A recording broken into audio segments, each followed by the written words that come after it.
Setelah Perang Dunia Pertama berakhir, terjadilah krisis keuangan terbesar di dunia. Semenjak saat itu, sistem keuangan, sistem perbankan, bursa saham mengalami perbaikan-perbaikan yang sangat berbeda jauh dari sebelumnya. Perang dan resesi ekonomi membuat pembaharuan di dunia keuangan adalah imbas positifnya. Kita pasti setuju bahwa pressure atau tekanan dalam hukum fisika merubah karbon menjadi berlian. Intinya adalah adanya tekanan. Benda tak bernilai seperti karbon ditekan di pressure jadi benda paling bernilai sedunia yang namanya berlian. Jadi tekanan jangan pernah ditakuti, masalah jangan pernah ditakuti, semuanya harus dihadapi. Tekanan perang dunia menghancurkan seluruh dunia, namun sejak selesai perang dunia kedua, kecepatan pembangunan teknologi ada dalam kecepatan penuh yang membuat dunia seperti saat ini sangat maju dibandingkan 100 tahun yang lalu. Kemajuan umat manusia dalam 5.000 tahun dicapai hanya dalam 100 tahun. Sejak perang dunia kedua juga ada New World Order yang bercita-cita mulia untuk tidak ada lagi perang dunia ketiga, ingin membuat dunia damai. Dan New World Order tadi di bawah kendali negara pemenang perang dunia kedua, yaitu Amerika dan sekutunya. Lalu sejak tahun 2013 dunia punya penantang baru, penantang New World Order, namanya Tiongkok. Selama 300 tahunan Tiongkok menguasai perdagangan. Tiongkok kemudian dikerjain sama Eropa di awal abad 20, dihajar Jepang, sehingga dalam 200 terakhir penjajahan Eropa membawa kemunduran bagi Tiongkok. Deng Xiaoping kemudian punya ambisi besar, yaitu rebut kembali perdagangan dunia di bawah kendali Tiongkok. Dan kemudian faktanya adalah dalam 40 tahun, sejak tahun 1989 hingga saat ini, Tiongkok membuktikan telah menjadi negara perdagangan nomor 1 di dunia lagi. Menjadi negara kedua terkaya di bawah Amerika. Dan di tahun 2013, Tiongkok mulai ekspansi ekonominya. Strategi mencaplok ekonomi itu namanya BRI atau Belt Road Initiative, atau juga dikenal dengan nama lain, OBOR, One Belt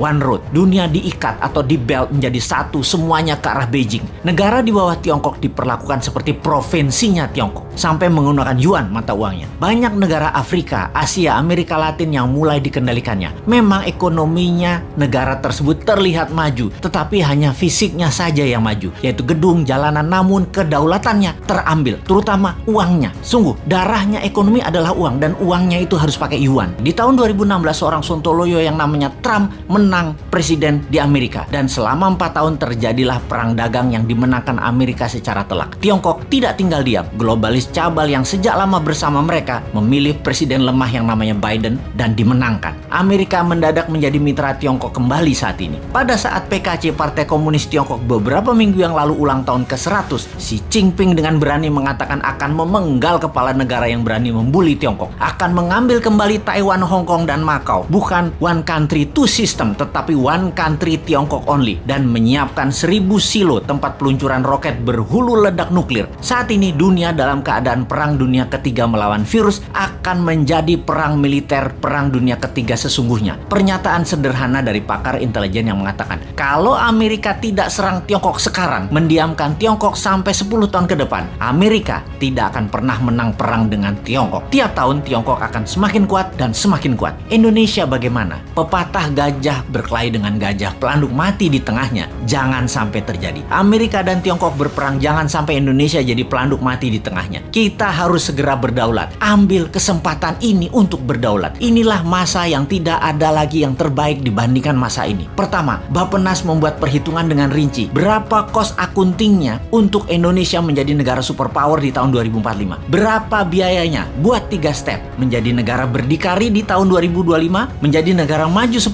tahun kemudian dengan dasa chip hingga tahun 2035, dan menjadi negara superpower di tahun 2045. Step pertama adalah menjadikan Indonesia negara berdikari, mampu berdiri di atas kaki sendiri hingga tahun 2025. Memerlukan uang katakanlah 6.000 triliun, yang 50%-nya untuk UKM ekspor dan ketahanan pangan. Sisanya untuk kesehatan dan sarana tempat tinggal serta jalanan distribusi. Kita printing rupiah biru, rupiah baru yang masa berlakunya 10 tahun. Dalam 6 bulan ini sampai akhir tahun 2021, hitung rinci dan gelontorkan mulai awal tahun 2022 dengan kecepatan penuh dan secepatnya kepada UKM-UKM. Lihat hasilnya bagaimana strategi New Mind ini akan menghasilkan karya, yaitu Indonesia negara superpower.